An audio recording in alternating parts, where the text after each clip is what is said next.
Good morning, church. It's good to be with you again. We hope all is well with you. You know, we got a new year coming in, and we don't know what that new year holds in store, but we do know the one that does know what that year holds in store and what's coming up. And so we should have faith in the one that knows all and the one that creates all. In fact, that kind of takes me into what we're going to discuss this morning.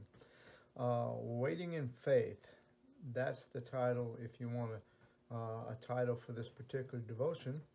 Hebrews 11:6 through 16 talks about faith and how that God used men and women from old times to bring about what he told them would take place, even though many times it was years into the future. You know, you can take a seed and you can plant it in the ground, but you're not going to go out the next day and see a plant.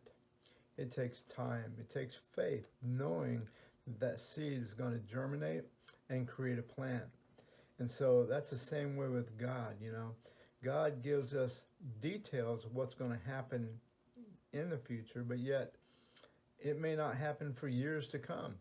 And so that's something that Hebrews 11 talks about. In fact, in Hebrews 11, it records examples of people who by faith waited for what God had promised, even when it wasn't visible.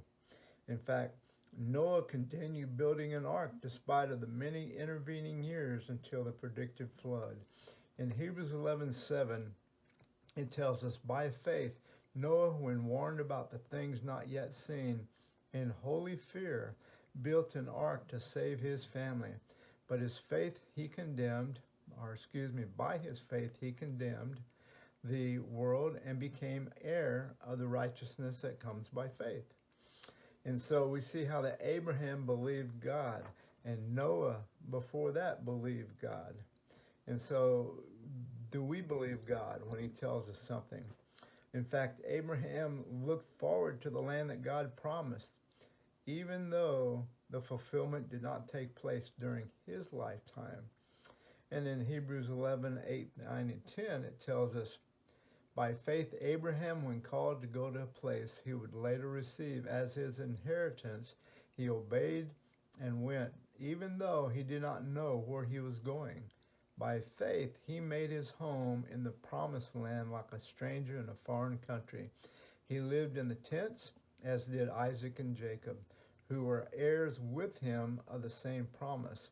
And in verse 10, for he was looking forward to the city with foundations, whose architect and builder is God.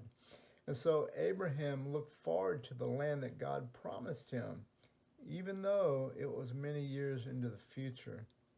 And then we see that Sarah, Abraham's wife, had to wait until she was well beyond childbearing age before God finally gave her the son that he had promised.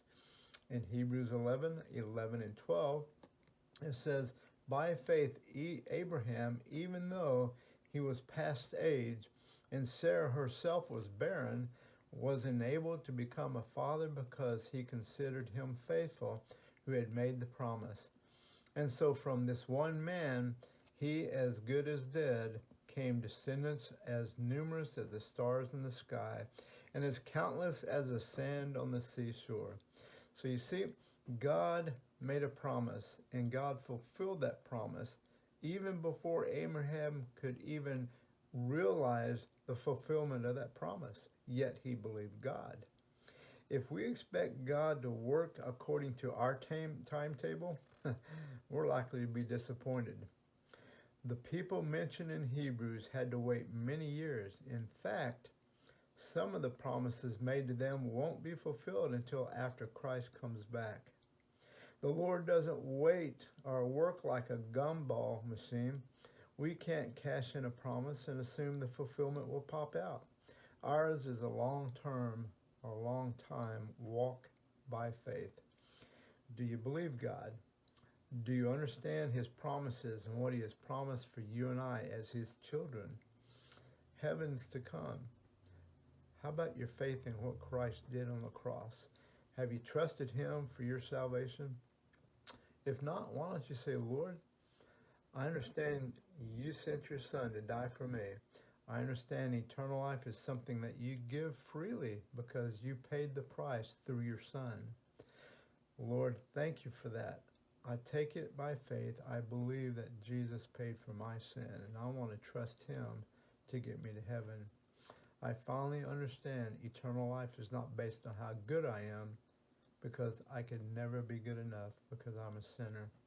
Church, God bless you. I hope if you have no idea of going to heaven, why not accept Christ today? That would be a blessing in your life and a blessing to the Lord himself. God bless you, church. Have a wonderful day.